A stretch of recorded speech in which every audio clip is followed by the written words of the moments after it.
चलो, केंद्रक के अंदर मौजूद तरल पदार्थ क्या कहलाता है? ये केंद्रक, ये कोशिका केंद्रक, इसके अंदर जो लिक्विड पार्ट है उसको क्या कहते हैं? न्यूक्लियोप्लाज्म, केंद्रक द्रव्य कहते हैं। ठीक है, अच्छा, केंद्रिका का मुख्य कार्य क्या है? What is the main function of nucleolus? केंद्रक के अंदर एक छोटा सा गोला होता है, एक और छोटी सी पार्ट जिसको कहते हैं केंद्रिका। तो ये क्या करता है? राइबोसोमल आरएनए का संश्लेषण और राइबोसोम का निर्माण। बहुत अच्छा प्रश्न है कि भाई केंद्रिका का काम क्या है? केंद्रक का काम तो पढ़ा है, कोशिका विभाजन करता है केंद्रक। केंद्रक को तो हम कोशिका का मास्टर कहते हैं, है ना? कोशिका का मास्टर या फिर कोशिका का क्या कहते हैं? ब्रेन कहते हैं।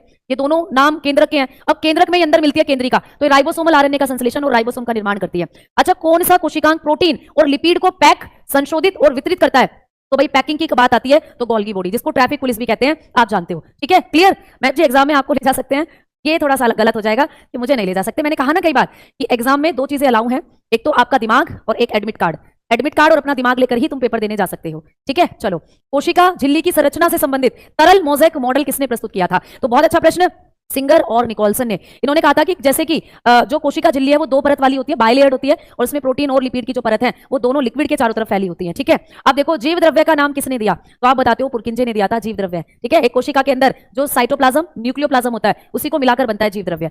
कोशिका भित्ति किसमें पाई जाती है दोस्तों? तो ये एक ऐसा क्वेश्चन आज की क्लास में भी बना था। तो पादप कोशिका और कवक दोनों में पाई जाती है कोशिका भित्ति। अगर मैं कहूं जीवाणु में, तो आप लोग बता सकते हो जीवाणु में भी पाई जाती है। ठीक है, बैक्टीरिया के अंदर भी कोशिका भित्ति होती है। किसमें नहीं होती? जंतुओं में कोशिका भित्ति नहीं होती, एनिमल में नहीं होती है। ठीक है, चलो नेक्स्ट। पादप कोशिका भित्ति मुख्य रूप से किसकी बनी होती है? सेल्यूलोज की बनी होती है। पादपों की कोशिका भित्ति सेल्यूलोज की।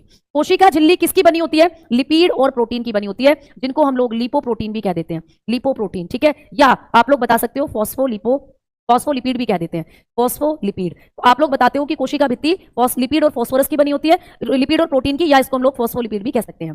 कोशिका का ट्रैफिक पुलिस किसे कहते हैं? अभी बताया था, गोल्गी काय। गोल्गी काय को हम लोग लिपोकोंड्रिया के नाम से भी जानते हैं, लिपोकोंड्रिया। तो कौन सा कोशिकांग है जिसे लिपोकोंड्रिया कहते हैं? तो गोल्गी बॉडी को लिपोकोंड्रिया कहते हैं। अच्छा, प्लांट में जब गोल्गी बॉडी पाई जाती है तो तब इनको क्या कहा जाता है? प्लांट में गोल्गी बॉडी को कहते हैं डिक्टियोसोम, डिक्टियोसोम। तो प्लांट में इनको हम लोग किस नाम से जानते हैं? डिक्टियोसोम के नाम से जानते हैं, डिक्टियोसोम के नाम से जानते हैं। ठीक है, डिक्टियोसोम, क्लियर? चलो भाई, बहुत बढ़िया, आओ आगे बात करते हैं।